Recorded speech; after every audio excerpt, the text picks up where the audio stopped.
Morning! So today dito tayo sa garden after ilang araw na maulan. Bisita naman. So kahapon, ito yung ginawa ko. Chinap ko tong isang part na to na crested. Ito. Ayan. Ito. Chinap ko kasi parang napansin ko. Parang nagrarat itong part na to. Parang meron pa nga. Pero parang okay na yan. Ito talaga mga crested, medyo ano sila, no? Sensitive. Mulan lang ng ilang araw eh. So, kamusta kayo? Kamusta ang mga garden nyo? Ako dito, medyo maraming mga nagrarat, pero okay pa rin naman. Like itong lovely rose ko. Hybrid lovely rose. Yung pinaka main stem niya. Parang may kumain. So, parang nabutas siya. Hindi ko alam kung nagrat na siya. Tapos saka siya inuod. O talagang may kumain ng stem niya. So, ito lang yung natira sa kanya. Pinatong ko na lang dyan. Tubo rin naman yung ugat na dyan. So, yun. Wala naman masyadong ganap ngayon. Except sa mukhang dapat na ako magdilig kasi itong iba nag-aano na yung dahon nila. So baka diligan ko ito mamayang hapon. Tapos ito napansin ko kay Murasaki, medyo may new growth na siya, may tumutubo na sa gitna. Tsaka natutuyo na tong mga dahon niya dito. So ibig sabihin kumukuha na siya ng energy para magpatubo ng bagong dahon niya. Ayan. So medyo okay na yung rooting system siguro nito. Kaya lang kasi naka-ceramic siya, kaya medyo careful ako mag-dilig. Tapos itong si Far and Ice, ano siya, hindi ko na matalam ang timpla. Kasi, ayan no, naglalagas na naman siya. Siguro, gusto na naman ito ng tubig. Tama ba? Pag nasobrahan kasi, naglalagas. Kapag kulang din, naglalagas. So, hindi ko na alam gagawin ko sa kanya, no? Tsaka, kulang na kasi yung araw dito. Baka ilipat ko to. Medyo madilim na rin dito. Ayan yung ano kasi yung pag natudumihan na siya, ganyan. Nagmo-molds. Molds pa tawag dyan. Yung parang nag-green-green. Tsaka yung mga dahon na yan, pag natuyot yan dyan, kaya dumidilim. Nakawalan ng liwanag dito. Tanggalin ko lang.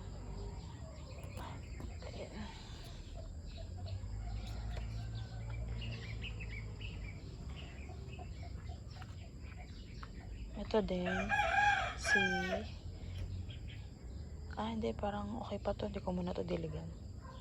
Tapos itong si Raindrops ko, nawawala na yung bumps niya, kaya maghanap ako ng pwesto. Sana medyo ilipat ko siya, sana hindi siya manibago pag nilipat ko. Parang gusto ko silang ilabas dito para kasi dito meron pang araw dito. Kaya lang problema nga, baka pag umulan mabasa. Hindi naman sanay sa rain or shine sila. Ito okay naman. Si Darly Sunshine. Tapos ito kinat ko, tinusok ko lang dyan. Kasi may stem siya dito na parang hindi na siya tumutubo. Kaya kinat ko na lang, tinanim ko dyan. Kagaya nito. Kinat ko lang din yan, tapos tinusok ko. Parang hindi naman siya maselan sa soil mix, no? Ang ayaw lang talaga nitong kalancho na to, yung nakukulob siya. Kapag nilagay mo to sa lilim, tapos walang araw, madilim, tapos diligan, mamatay talaga yan. Pero dito, kahit yung soil mix niya mas maraming lupa, buhay siya. Kasi nasisinaga siya ng araw, nauulanan siya, kaya siguro maganda ang tubo niya. Dito, ito yung, kasi tumubo to, nung tumubo to, kinat ko. Tapos yung isang stem niya, ano siya, parang green lang. Hindi siya variegated. Tinusok ko dyan. Ngayon, tumubo lang siya. Gumagapang na siya dyan. Niyaan ko na lang. Kaya lang, ayan, may kumakain. Parang may uod na kumakain sa kanya. Ayan, no. Pero okay lang yan kasi makakabawi pa naman yan. Tapos dito, ito po, gumagapang na siya dyan. Kaya lang, hindi na siya variegated. Pero maganda pa rin. So, yun lang. Wala naman akong, lagi na lang walang magawa. Ito, mahirap pag yung ulan lagi, no? Kasi, hindi rin ako nakakapag-lipat eh. Yan lang, busy-busy lang sa garden. Siguro magiging busy ulit ako pag, mga November, ganyan. Pero sa ngayon, tingin-tingin lang muna tayo.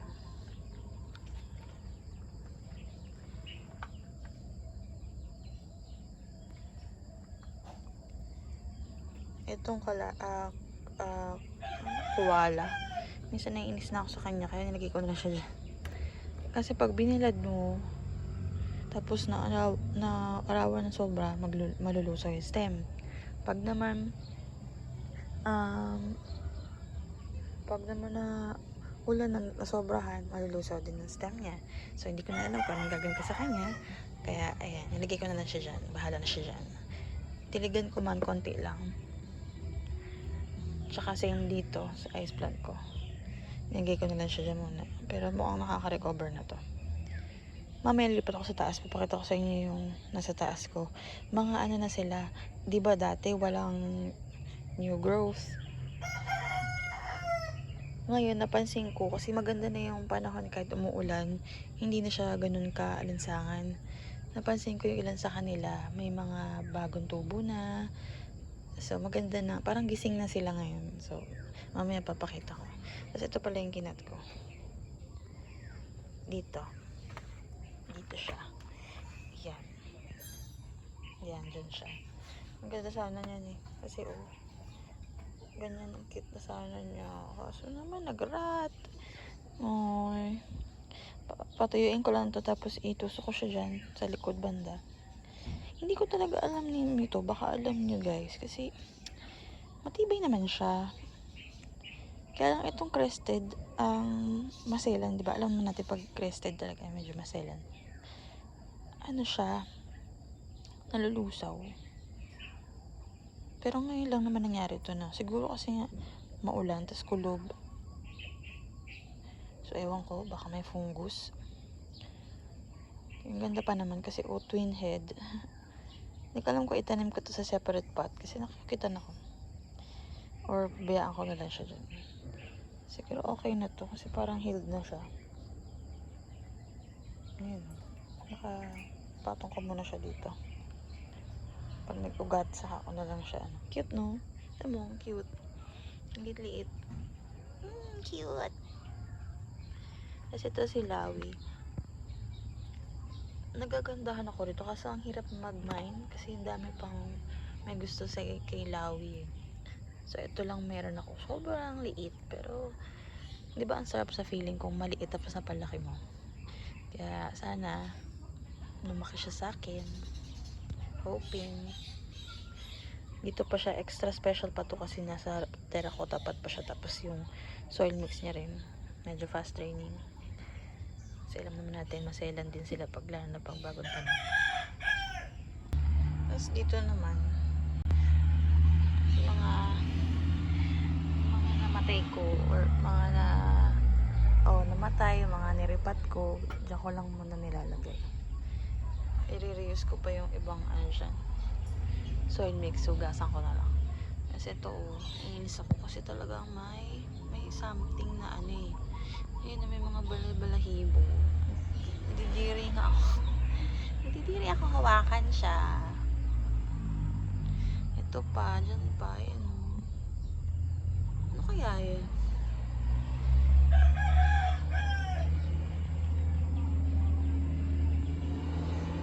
Diba? Tapos meron pa yan doon sa likod. Kaya hindi ko alam kung ano nangyari. nangyari. Kasi nilagyan ko ng cinnamon dito. Tignan ko na lang mga ilang babalik ako kung madagdagan. Nalimutan ko nga dapat pala binrush ko siya. Tinanggal ko yung balahibo. Tapos saka ko nilagyan ng cinnamon. No? Para sana tignan ko kung may maglalakad pa rin. Ay, may magkakaroon pa rin ng balahibo dyan. Baka mamaya brushing ko ito. Babalik ako mamayang hapon. Kasi mamaya ay magsusundo pa ako sa maliit ko. Ito nilagay ko siya dito. Kasi nga doon. Ito ba si Banlu o si Spotted Deer? Hirap siya timplahin. Sobrang special treatment to. No, kasi diba, yung nakaraan okay na okay siya. Ang ganda-ganda. Tapos, ayan, nag-stem rat. Biglang nag-rat yung stem. Diba? Nakakainis. Yung mga ganitong, variety. Hindi ko alam, baka may something din sa soil mix. Kaso kasi sobrang fast draining na nito eh. Kunti na nga lang yung nailagay ko dyan lupa.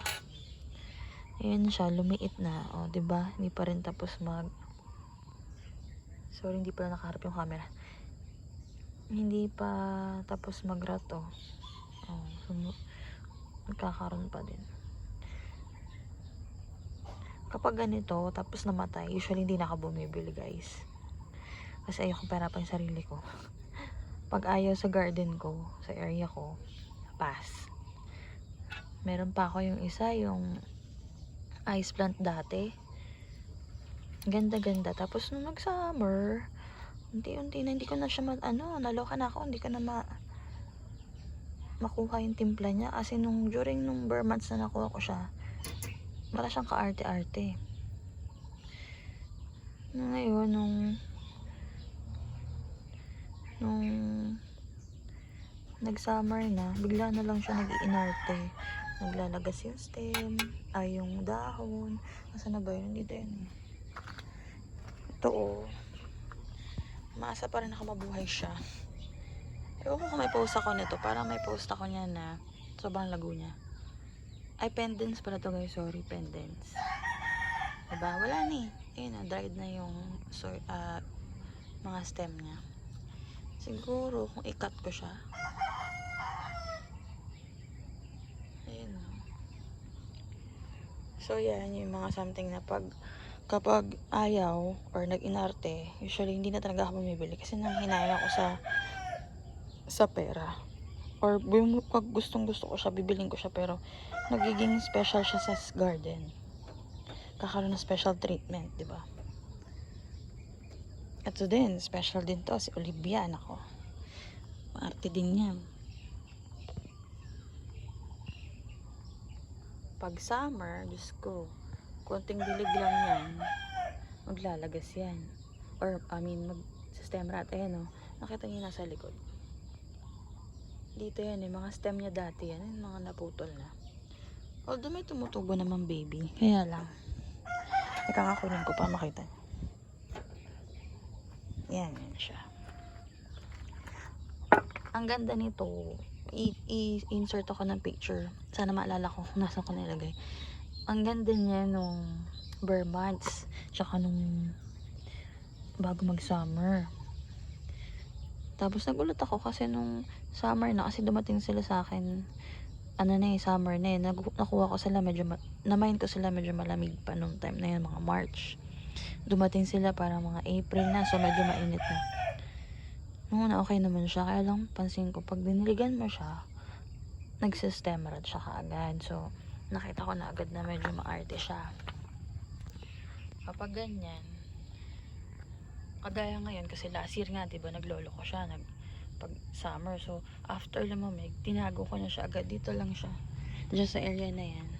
May morning sun dyan. Sa area na yan. Ngayon kasi medyo saglit na lang. Tsaka may mga, ayun na, may mga tumutubo na. Kumakapal na yung mga halaman dyan. Kaya nawawalan sila ng morning sun dito. Diyan ko lang siya nilagay. Tapos, sobrang dilig. Ang konting-konti lang na dilig. Para lang medyo hindi sila mauhaw ng sobra. Kung wala lang kasi akong picture kasi kung makikita nyo talagang payat yan nun. Ito nga, ang taba na niya ngayon Tapos, ano yan, payat siya, tapos nakatiklop. So, alam mo, nagsisave siya ng energy niya pagka ganun. So, ngayon, siguro mga kailan ko ba ito nililigan? Bira ko rin kasi ito diligan, pero medyo matagal na rin. Tapos, yan, nung nadiligan siya, medyo unti-unti tumaba. Tapos ngayon parang, naanuhan to ng ulan eh, kaya ang taba niya. Wala nang problema pag ganitong buwan. September. Kasi 'di ba, hindi na siya ganun kaalinsangan. So, safe na siya na mailabas. Pero siguro hindi pa rin ngayon, baka kasi aalis ako eh.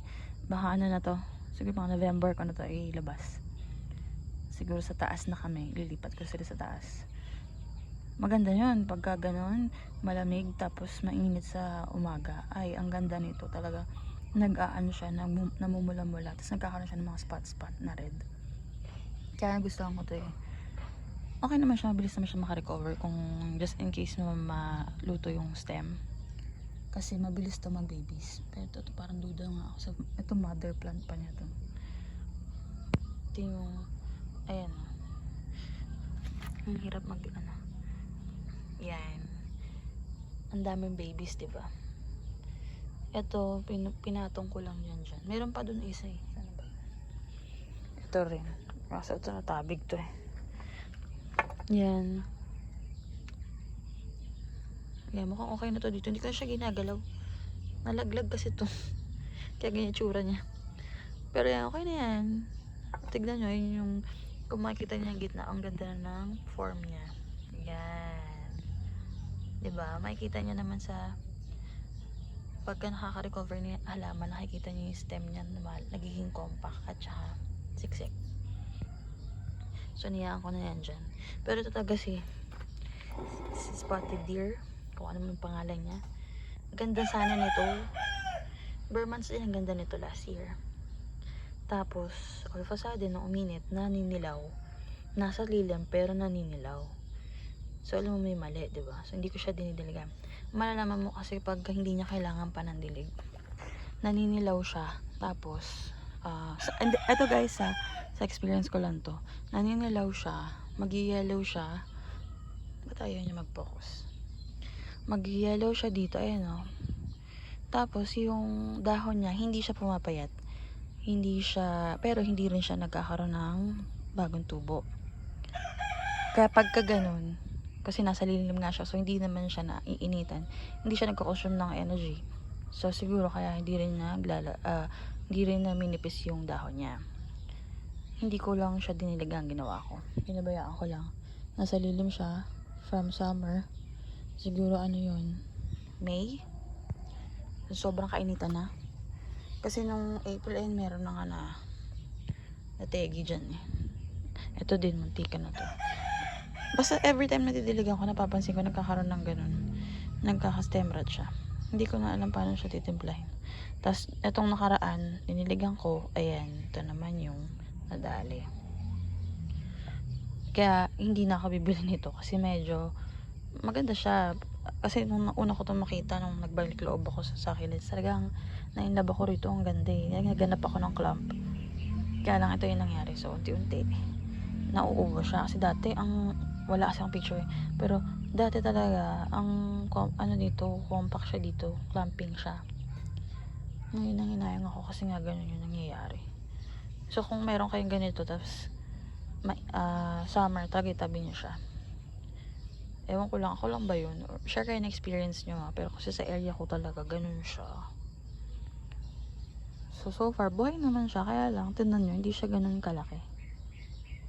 Dati malaki ang dahon na ito nung dumating eh. Tapos unti-unti, syempre, miliit siya. Kasi nga, nakatabi lang siya. Hindi siya masyado naiinitan. Kaya,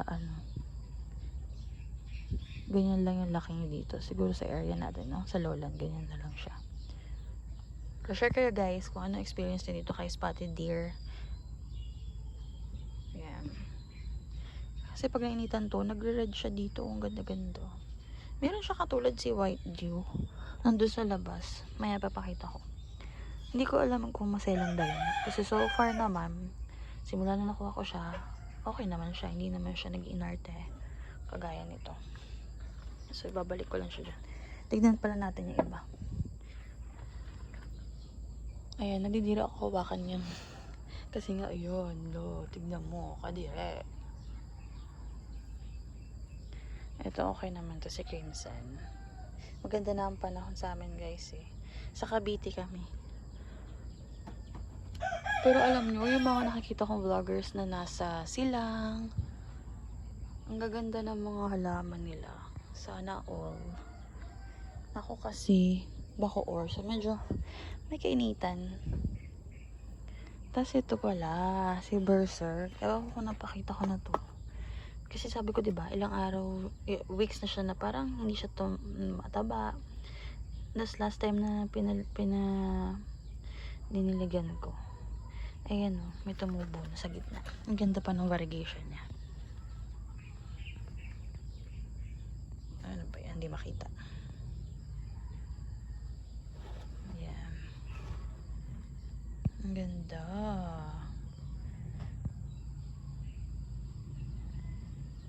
Diba?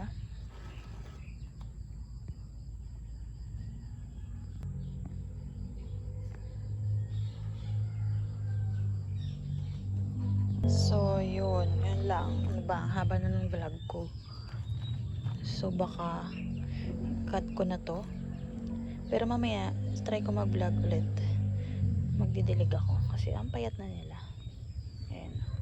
So, yun lang muna guys. Thank you for watching. Bye!